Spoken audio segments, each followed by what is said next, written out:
Hapdeng jingkynjah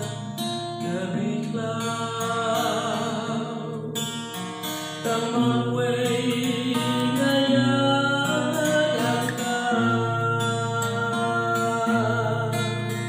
ringkat ki jing snowil ba snowplow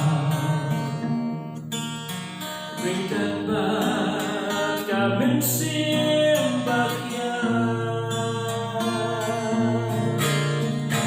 buồn ru jing bên soi ngayo man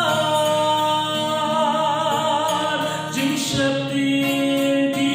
ba bunja buồn sia nga hapan jauh di rumah dia jing em snow for desa ala dusya menwan pat atrai ya mensin jomna ban pinkin do ngatip kan jisu badai damami ubang longka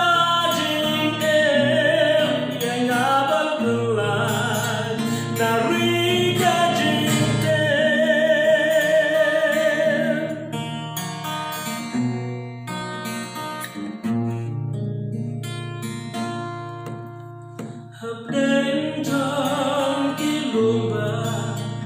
ki từng thang cùng nông quay ngaya sakma bangam siang